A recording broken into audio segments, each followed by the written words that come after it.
Dr. Laura Smith is a presidential historian at Arizona State University in Phoenix.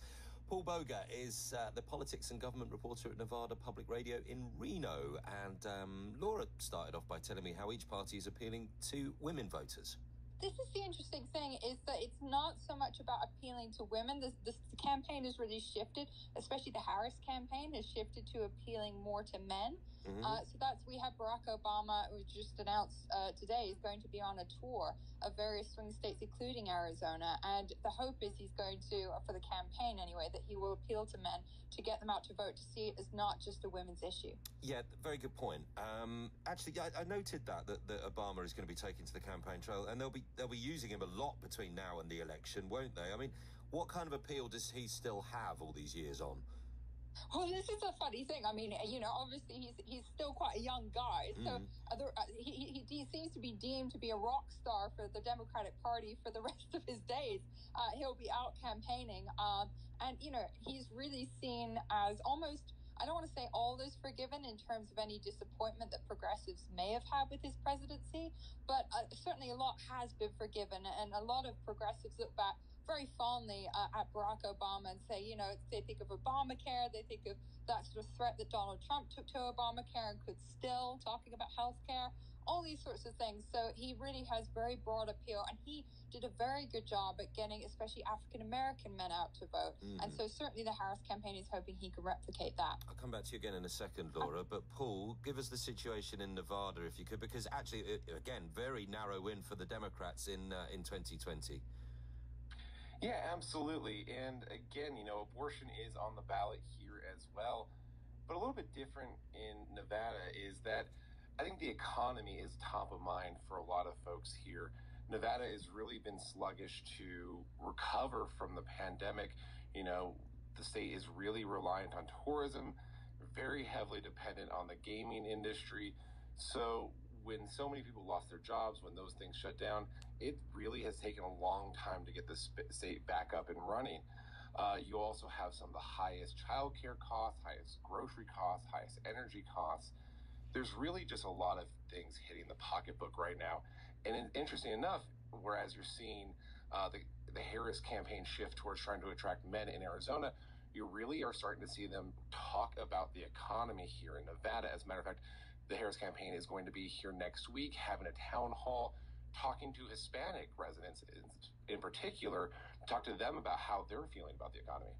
One of the criticisms that the Republicans level at the Harris campaign is that it's been light on policy, I suppose, and I wonder, do voters feel that either side have been that forthcoming in what they think they will do to improve the economy? It really depends on who you ask. If you talk to supporters of former President Donald Trump, they think he has all of the answers. And he has been talking about some of the things that Republicans here in the state have been talking about. So there is a policy being floated, but is it enough to sway voters, especially those rare undecided voters? I don't know. I don't think so.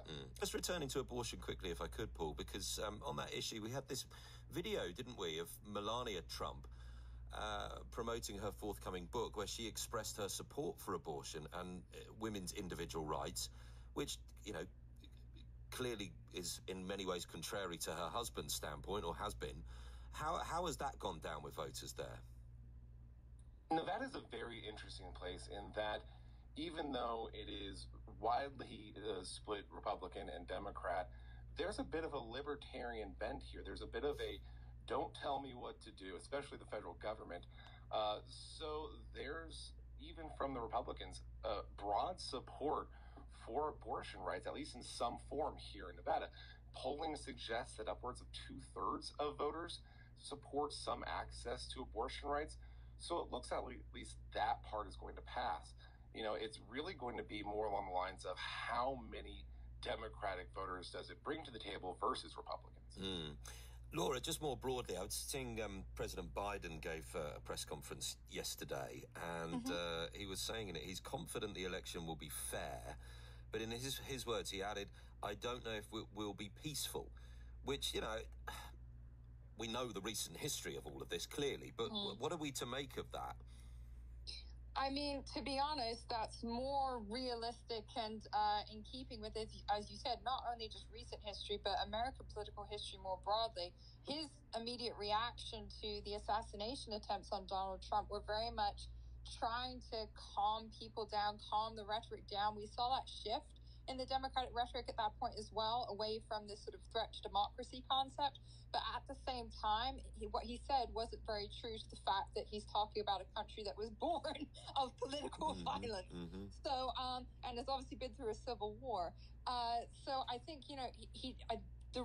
what he says has to change to be more realistic, as he will still be commander-in-chief at that point, especially because it could be a long time before we know the results, with laws like the one in Georgia coming out saying that they have to hand count the ballots.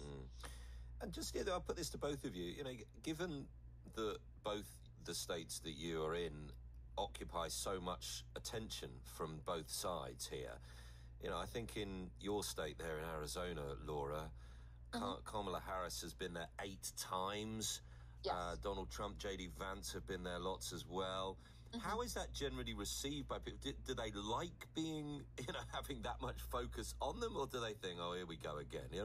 What's the perception from the public towards being, so much in the attention of the leading politicians here? To be honest, a lot of people get excited. Certainly the bases get excited when someone visits. People like it that they've actually bothered to come all this way, especially in this heat. We've had record-breaking temperatures. It's been over 40 degrees Celsius, for the last month plus.